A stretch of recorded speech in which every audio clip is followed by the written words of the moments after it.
everyone, this is class 10th maths chapter 3 pair of linear equations in two variables। अपनी previous exercise में हमने दो equations का जो कि लीनियर हैं उनका जो सॉल्यूशन है वो सब्स्टिट्यूशन मेथड से देखा। Now here second method is elimination method. Elimination जैसा कि हमें यहाँ नाम से दिख रहा है, एलिमिनेट करना मीन्स हटाना। तो दो इक्वेशंस में से हम किसी भी एक वेरिएबल को एलिमिनेट करेंगे, रिमूव करेंगे।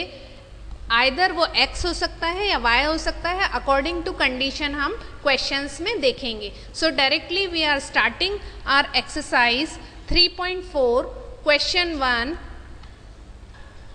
Solve the following pair of linear equations by the elimination method and the substitution method। यहाँ हमें substitution method and elimination method दोनों से ही अपने questions को करने के लिए कहा है, but हम only elimination method पे concentrate करेंगे because this method is very very important and easy also। So हम अपने maximum questions elimination method से ही करेंगे। So let's start first part of this question। Not first part you have to solve with the help of second part। So second part 3x plus 4y equals to 10, this is the first equation, and now 2x minus 2y equals to 2 and this is the second equation। यहाँ हमें या तो x variable को remove करना है या y variable को remove करना है, वो हम देखेंगे कि हमारे लिए क्या कन्वीनियंट है। तो दोनों इक्वेशंस को ऑब्जर्व करने के बाद हम अगर ऐसा करें, यहाँ पे 2 है, यहाँ 4 है, अगर सेकंड वाली इक्वेशन में मैं 2 से मल्टीप्लाई करती हूँ तो मेरे पास में दोनों के जो कॉफिशिएंट्स हैं वो इक्वल हो जाएंगे। मुझे जो ये नंबर वाले कॉफिशिएंट्स अगर मैं इक्वल कर देती हूँ तो मेरे लिए इसे कट करना बहुत ही सिंपल हो जाएगा। तो अब हम इसको धीरे धीरे इस को चेंज करते हैं हमारी इक्वेशन 2 को। तो ये पूरा जो अगर 2 से हम मल्टीप्लाई कर रहे हैं तो पूरे टर्म्स में मल्टीप्लाई होगा। जैसे फर्स्ट टर्म 2x है तो ये हमारा हो जाएगा 2 2 ज़ा 4x हो जाएगा, minus sign as it is 2 2 ज़ा 4y इक्वल्स टू 2 2 ज़ा 4। Left hand side and right hand side दोनों ही साइड हमारा मल्टीप्लाई होगा। ये कन्वर्ट हो गई हमारी इक्वेशन 2। अब इस इक्वेशन 2 के साथ में हम इक्वेशन 1 को रख देंगे क्योंकि हमें इन दोनों को सॉल्व करना है, एलिमिनेट करना है। सो मैं 3x और लाइक टर्म्स को बिल्कुल कंबाइन रख रही हूँ क्योंकि इनसे ही तो मुझे सारा कुछ अपना काम है। अब जैसा हम ऐड और सब्ट्रैक्ट करते हैं दो पॉलिनोमियल्स का या दो इक्वेशंस का, हम बिल्कुल वैसा ही काम करेंगे। यहाँ 4y है और यहाँ भी 4y है, एक माइनस का है और एक प्लस का है। तो इजीली हम इन्हें कैंसिल आउट कर सकते हैं, एक प्लस का है एक माइनस का। अब जो बाकी बचे हैं इसके आगे 4x के आगे कोई साइन नहीं है, मतलब प्लस साइन है। 3x के आगे भी कोई साइन नहीं है, मीन्स प्लस साइन है। तो ये दोनों ही प्लस हैं, प्लस हो जाएंगे। ये हो गया 7x और यहाँ हो गया हमारे पास में इजिकल टू, ये तो कैंसिल हो ही चुकी है सेकेंड टर्म हमारी, 10 and 4 हमारे पास हो गया 14। अब बच्चा 7x इक्वल्स टू 14। अगर इसे हम थोड़ा और सॉल्व करें तो x इक्वल्स टू हमारे पास 14/7 आ जाएगा, वो कैंसिल आउट हो जाएगा। एंड फाइनली हमारे पास वैल्यू आ गई x इक्वल्स टू 2 वैल्यू आ गई। ये तो हमारे एक वेरिएबल की वैल्यू आई। अभी हमारा काम 50% हुआ है, हमें अपने सेकंड वेरिएबल की वैल्यू भी चाहिए। उसके लिए हम जो ये x की वैल्यू हमने फाइंड आउट की है, इसे किसी भी एक इक्वेशन में, either it is in the first equation और in the second equation, but एक वाइजली सजेशन ये है कि जो इक्वेशन हमें देखने में थोड़ी छोटी सी लगती है वो इक्वेशन चूज़ करेंगे। जैसे मैं अभी सेकेंड वाली इक्वेशन चूज़ कर रही हूँ, उसे मैं यहाँ लिख लेती हूँ 2x minus 2y equals to 2। यहाँ पे मैं x की value, put the value of x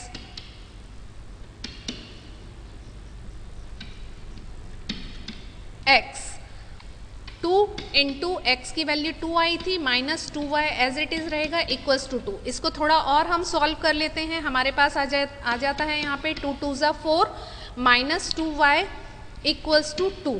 ये 4 जो है यहाँ ट्रांसफ़र हो जाएगा राइट हैंड साइड में, तो क्या हो जाएगा -2y ऐसा ही रहेगा, और यहाँ हो जाएगा -2 नहीं +2 ऑलरेडी पहले से है, जो है वो वहीं रहेगा, एंड -4 हो जाएगा यहाँ पे।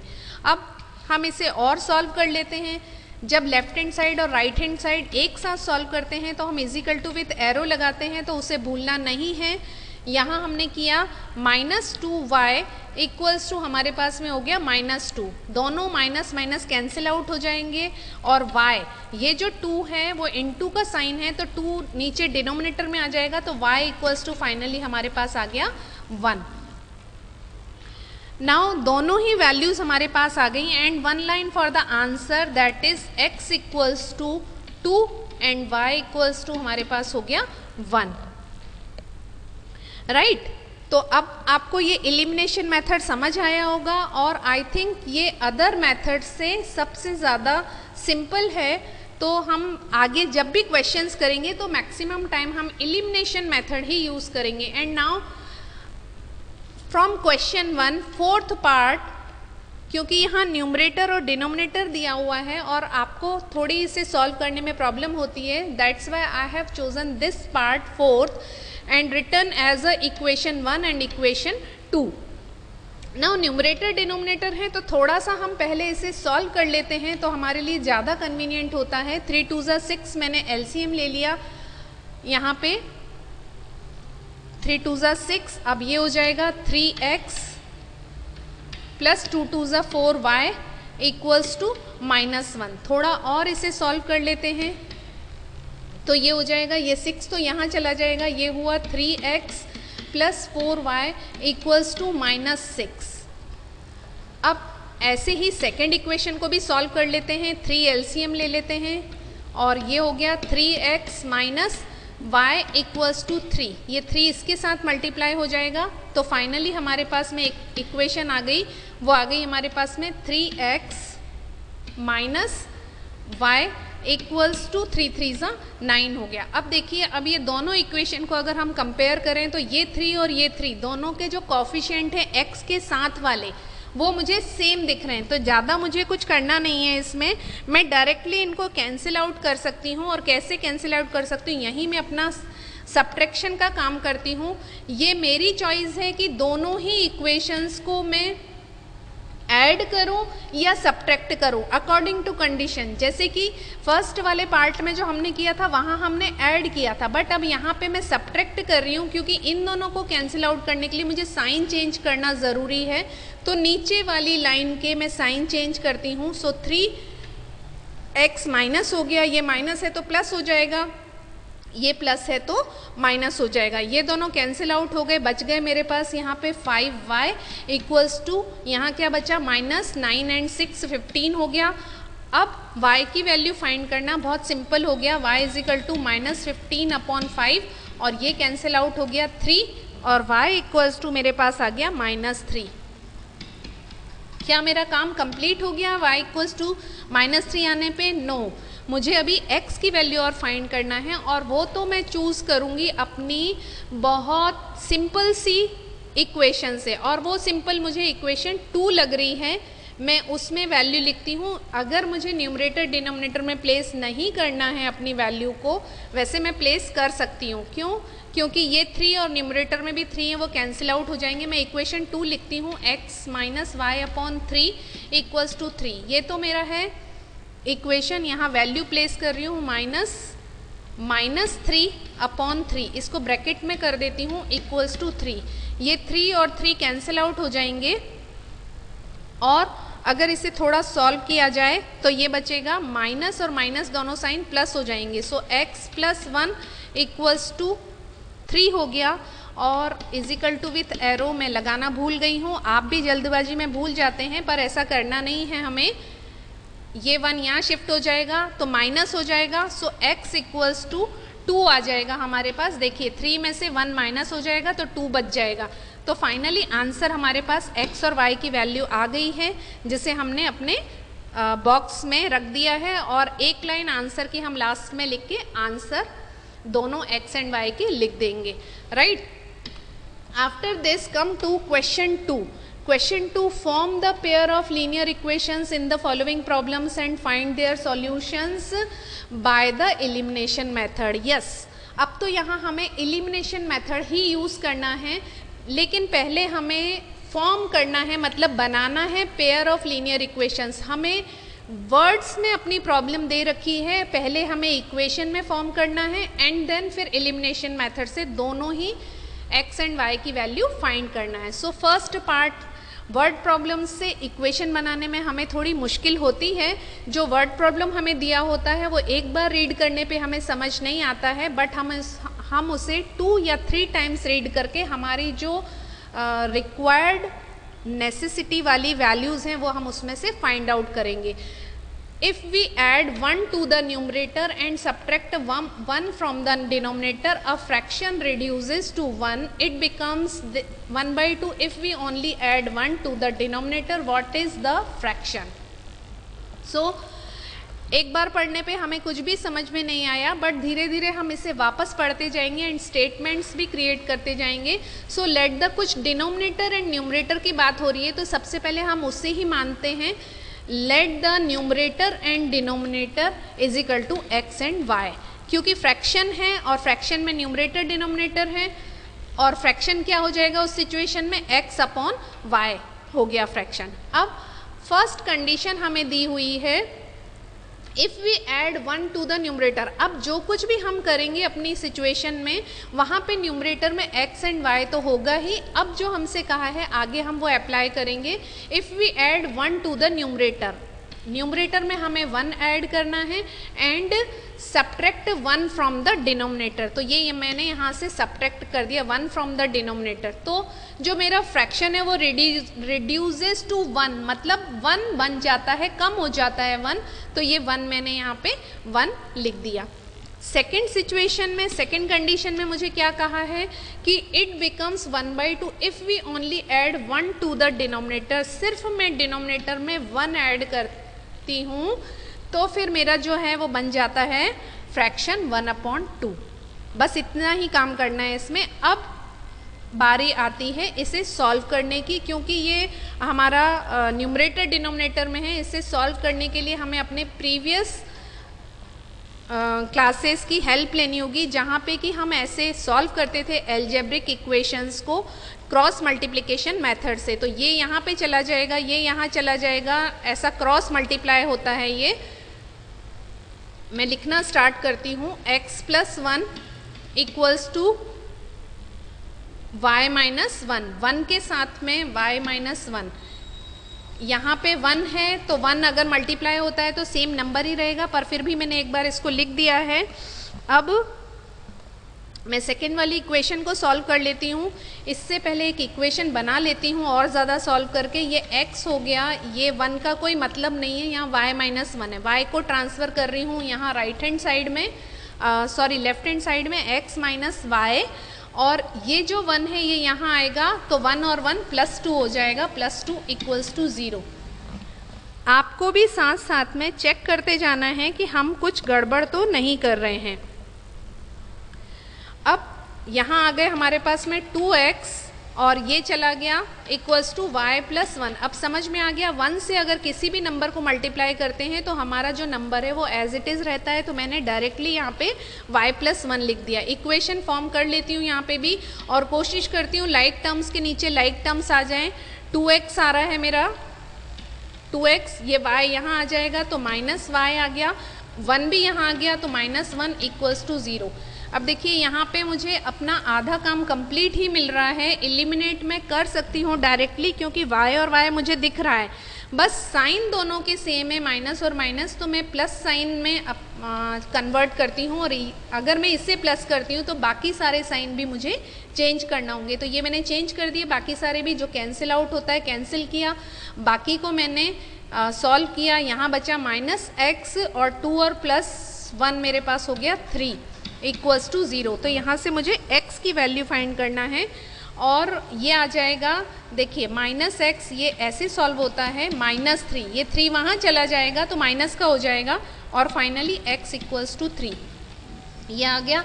अब x इक्वल्स टू 3 से मुझे y की वैल्यू भी फाइंड करना है। इक्वेशन मेरी कौन सी छोटी वाली लग रही है, ये जो है मेरी स्टार्टिंग में जो बनी थी ये इक्वेशन 1, और ये जो बनी थी वो मेरी है इक्वेशन 2। तो 1 में मैं वैल्यू लिखती हूँ, 1 को एक बार लिख लेती हूँ, x minus y plus 2 equals to 0। तो फटाफट से 3 minus y plus 2 is equal to 0, और यहाँ से y की वैल्यू आ रही है 3 एंड 2 5 हो गए, तो minus y plus 5 equals to 0।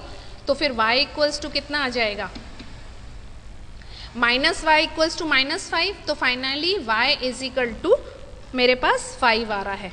आपको साइन का ध्यान रखना है जब आप शिफ्टिंग करते हैं, प्लस और माइनस का बहुत ज़्यादा ध्यान रखना है। And these values are the answer of this part, right? After this come to the next part of this question and that is second। हम कंटिन्यूशन में ये वर्ड प्रॉब्लम्स हैं, इसलिए ईच पार्ट हम सॉल्व कर रहे हैं ताकि आपको डिफरेंट वैरायटी के क्वेश्चंस से इक्वेशंस को फॉर्म करना आ जाए, और फिर ये मेथड आपको बहुत अच्छे तरीके से आ जाए, क्योंकि ये मेथड इम्पॉर्टेंट भी है एंड ये क्वेश्चंस जो वर्ड प्रॉब्लम है ये भी आपके लिए बहुत ज़्यादा इम्पॉर्टेंट है।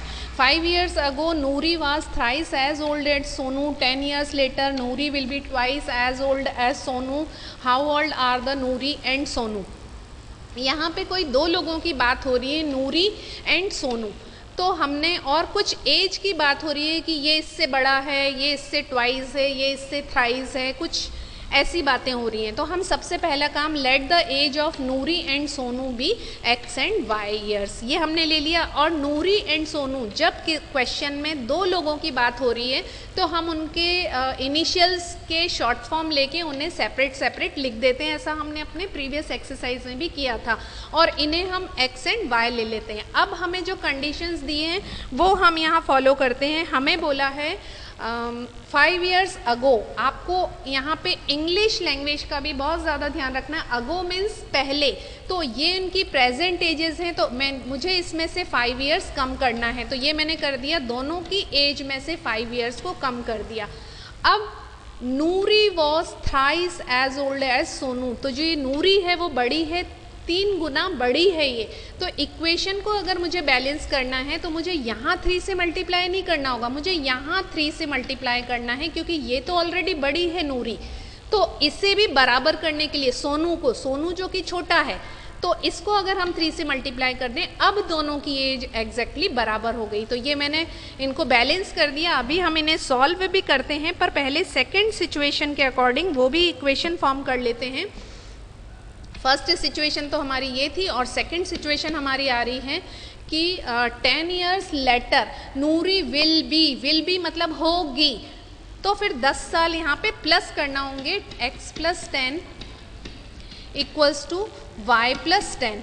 ये तो हमारी दूसरी कंडीशन में बोला है। अब कौन कितना बड़ा है, Noori will be twice as old as Sonu.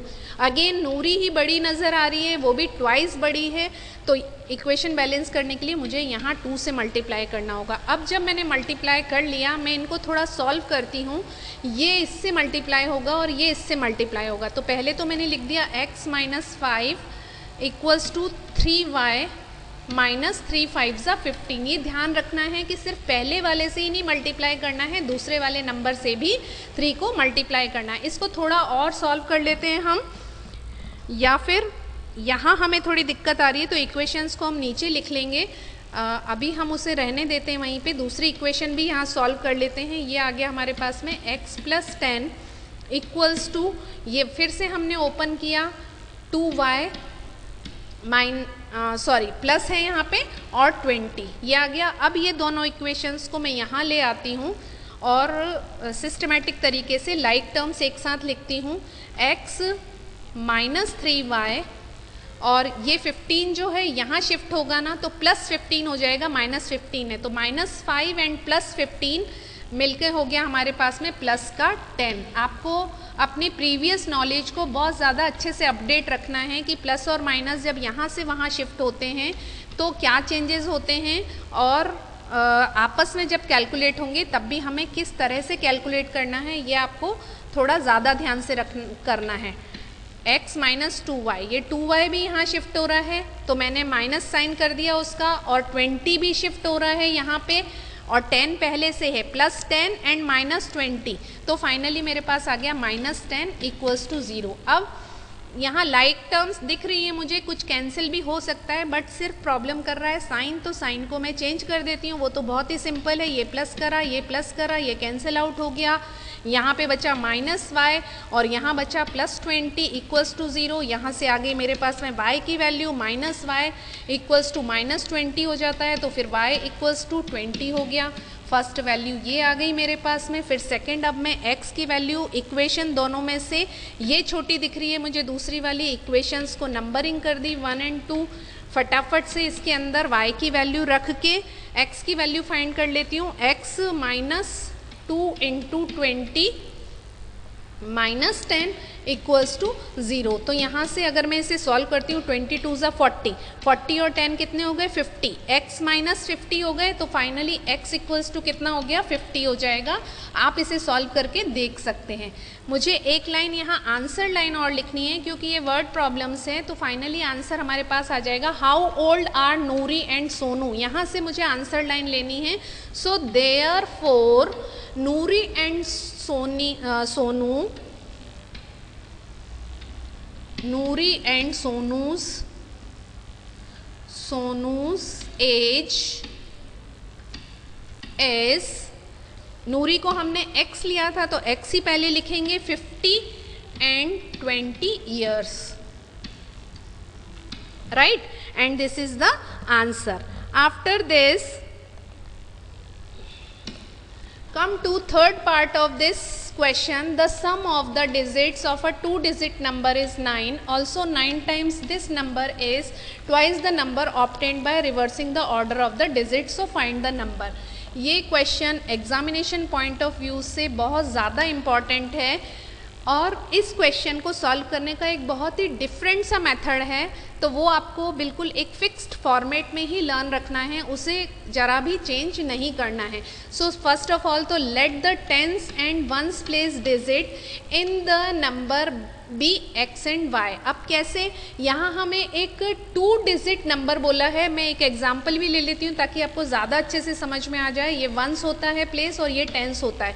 कोई एक मैंने 2 डिजिट नंबर, सपोज मैंने 36 ले लिया, ये इसका टेंस प्लेस है, ये इसका वंस प्लेस है। अगर मैं इसे एक्सपेंडेड फॉर्म करती हूँ इसका, तो क्या आ जाएगा मेरे पास में 3 इंटू 10 जो हम लोअर क्लासेस में करते थे, and 6 into 1 means 10 tens place पे जो है वो मल्टीप्लाई हो रहा है 10 से, और वंस प्लेस पे जो है वो मल्टीप्लाई हो रहा है 1 से। तो यहाँ पे ये जो 2 डिजिट्स हैं ये मुझे पता नहीं है, इनकी जगह पे मैंने अपना x और y लिया है, आपको ये ध्यान रखना है। अब हम अपने क्वेश्चन को करेंगे। ये देखिए टेंस एंड वंस को x एंड y ले लिया है, तो हमें कहा है सम ऑफ द डिजिट्स, ये हमने प्लस कर दिया, और ये हमारे पास में है 9, ये हमारी हो गई इक्वेशन 1, ये सिचुएशन 1 है। अब हमसे कहा है ऑल्सो 9 टाइम्स दिस नंबर। अब जब दिस नंबर की बात आई है तो ये दिस नंबर जो है हमारा, हम 36 नहीं लिखेंगे, हम उसका एक्सपेंडेड फॉर्म लिखेंगे। एक्सपेंडेड फॉर्म कैसे होगा, 10 और x, देखिए x जो है 10x एंड प्लस y। अब हमारा नंबर ये होगा, और इसका जो नंबर का है वो 9 टाइम्स हमसे कहा है, तो ये मैंने कर दिया 9 times this number is twice the number, तो ट्वाइस कर दो उसी नंबर को obtained by reversing the order. Order किसका, डिजिट्स का ऑर्डर मुझे चेंज करना है, तो मैंने कर दिया 10y प्लस x। जो मेरे डिजिट्स थे x की जगह मैंने y कर दिया एंड y की जगह मैंने x कर दिया। बाकी टेंस और वंस प्लेस तो चेंज नहीं हो सकते हैं, तो अकॉर्डिंग टू सेकंड कंडीशन मेरी ये कंडीशन बन रही है। अब ये मेरी सेकंड इक्वेशन है डेफिनेटली, बट ये अभी कुछ सॉल्व्ड फॉर्म में नहीं है, तो इसे मुझे थोड़ा और सॉल्व करना है, तो मैं ओपन करके इसको थोड़ा सा सॉल्व करती हूँ। ये ऐसे मल्टीप्लाई होगा, ये तो आपको पता ही है, बार बार बताने की ज़रूरत नहीं है। ये हो गया 90x plus 9y equals to 20y plus 2x हो गया। इसको थोड़ा सा और सॉल्व कर लेते हैं। x और x वाले यहाँ ले आते हैं, 90x माइनस 2x हो गया, एंड y भी यहाँ ले आते हैं 9y plus 9y and -20y equals to 0। अब एक बार सॉल्व कर लेते हैं इसे। आ गया हमारे पास 90 में से 2 गए तो 88x आ गया, एंड 20 में से 9 गए तो हमारे पास क्या आ गया, -11y इक्वल्स टू 0। इसमें से हम 88 और 11 है तो 11 कॉमन ले सकते हैं, क्योंकि हमें थोड़ी और ईजियर बनाना है हमारे इक्वेशन को। 8x 11 कॉमन लेके मैं वहाँ से यहाँ ज़ीरोज़ में भेज दूंगी उस 11 को, और माइनस बचा मेरे पास में y इक्वल्स टू 0। ये हो गई मेरी इक्वेशन। अब मेरा काम क्या बचा है, जो मेरी फर्स्ट वाली इक्वेशन थी ये मेरी सेकंड इक्वेशन है। फर्स्ट इक्वेशन इसके नीचे लेकर आती हूँ मैं, कुछ ना कुछ कैंसिल तो हो ही जाएगा, like terms plus y equals to 9। Directly मैं सॉल्व कर सकती हूँ क्योंकि y गए यहाँ से, 8 और 1 9x इक्वल्स टू 9, तो x की वैल्यू आ रही है यहाँ से मेरे पास में, x इक्वल्स टू 1 हो जाएगा। अब x आ गया, अभी y और मुझे फाइंड करना है इस इक्वेशन में से, क्योंकि ये सिंपल है मेरी इक्वेशन। फर्स्ट वाली जो है वो ईजी है। यहाँ से अगर मैं y फाइंड करती हूँ, x 1 रखा, 9 में से माइनस हो जाएगा 1, तो y इजिकल टू कितना आ गया मेरे पास, 8 आ गया। ये बहुत सिंपल आंसर आ गया। फाइनली आंसर लाइन मुझे लिखनी है। आंसर हो गया मेरे पास में therefore the number is x था पहले तो 1 हो गया, और y था तो 8। वंस और टेंस प्लेस का मैंने ध्यान रखा है, तो नंबर मेरा क्या बन गया, 18, राइट। तो ये दिस इज इम्पॉर्टेंट क्वेश्चन, आपको इसका मेथड ध्यान रखना है। Now fourth part of this, Meena went to a bank withdrawal this money, she asked cashier to give her ₹50 and ₹100। Meena gets 25 notes in all, find how many notes of ₹50 and ₹100 she received। Meena bank में गई, कितना money withdraw कराना था उसे, 2000। उसने cashier से कहा कि 50 रुपीज़ और 100 रुपीज़ के नोट्स ही चाहिए उसे, और दूसरे नहीं चाहिए, तो उसे टोटल 25 नोट्स मिले। तो हमने मान लिया कि 50 रुपीज़ के नोट्स को x एंड 100 रुपीज़ को y मान लिया, तो इन दोनों का जो प्लस है वो मेरे पास कितना हो गया, 25 नोट्स हो गया। अब टोटल मनी उसने कितनी विड्रॉ की, 2000, तो इसे कन्वर्ट करते हैं हम 2000 में, तो ये हो जाएगा हमारे पास 50 इंटू x हो जाएगा, क्योंकि मनी में अगर 50 रुपीज़ के x नोट्स हैं तो टोटल नोट कितने हो गए, 50x हो गए। आपको थोड़ा सा प्रैक्टिकली भी इसको समझना होगा इस सिचुएशन को। एंड 100y इक्वल्स टू हो गया 2000। ये जो है हमारी सेकेंड वाली इक्वेशन, यहाँ से मैं कुछ कॉमन ले सकती हूँ, 50-50 दोनों जगह से कॉमन आ जाएगा, पूरी जगह से, और उसे कैंसिल आउट कर दूंगी। तो डायरेक्टली यहाँ equation x plus 2y equals to 50, 10 से 10 गया, 5 4s are 20 एंड 0, ये 40 आ गया। अब देखिए ये कैंसिल आउट हो सकते हैं, थोड़ा सा अंडरस्टैंड करना है इस सिचुएशन को। साइन बदल रहे हैं हम माइनस। अब मेरी इक्वेशन ये वाली है और ये वाली है, बीच वाली इक्वेशन से आपको परेशान नहीं होना है, उसे तो मैंने सॉल्व किया है, सॉल्व करके अपनी एक इजी इक्वेशन बना ली है। यहाँ माइनस साइन और यहाँ भी माइनस साइन हो गया, तो ये तो कैंसिल हो गए x और x। यहाँ बच गया मेरे पास माइनस y इक्वल्स टू 40 में से 25 गया अगर, तो कितना रिमेनिंग बचा, फटाफट से बताएंगे, और वो बच गया मेरे पास 15 बचा, तो -15 में लिख देती हूँ, और y की वैल्यू यहाँ से आ गई, y इक्वल्स टू 15 आ गई, y की आ गई। अब x की हम इजीली फाइंड कर सकते हैं, वो ये इक्वेशन फर्स्ट वाली इक्वेशन से फाइंड कर लेते हैं। तो x की वैल्यू यहाँ से मेरे पास आ जाएगी, x इक्वल्स टू, क्योंकि 15 है तो y ये वहाँ चला गया, 25 में से 15 माइनस हुआ तो बच गया मेरे पास में 10, तो x इक्वल्स टू आ गया 10। एंड आंसर हो जाएगा कि देयरफॉर 50 रुपीज़ नोट्स कितने हो गए, 50 rupees notes and 100 rupees notes are 10 and 15, क्योंकि पहले हमने 50 लिया था वो x था, तो उसी सीक्वेंस में हमें आंसर भी लिखना होगा। And finally this is the answer. After this one last part of this question, fifth part, a lending library has a fixed charge for the first 3 days and an additional charge for each day thereafter. Sarita ₹27 for a book kept for 7 days, and while Susie ₹21 and book kept for 5 days. Find the fixed charges and the charge for each extra day.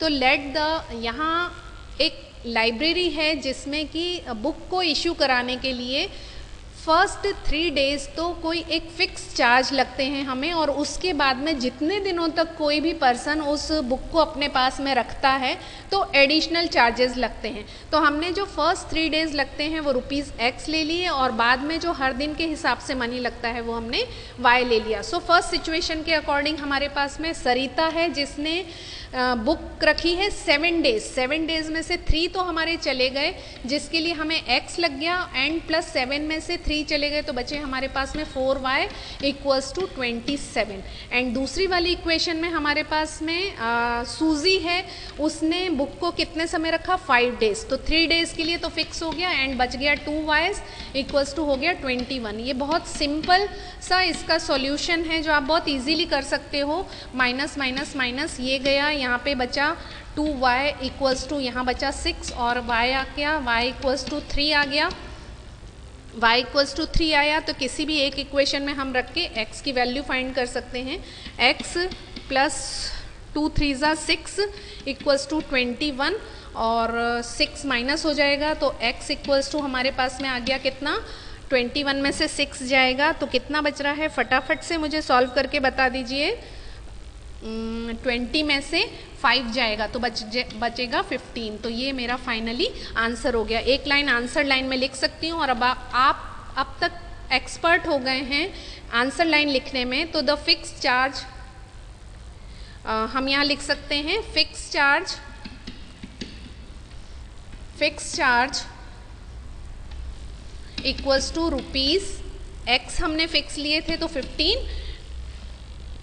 And additional charge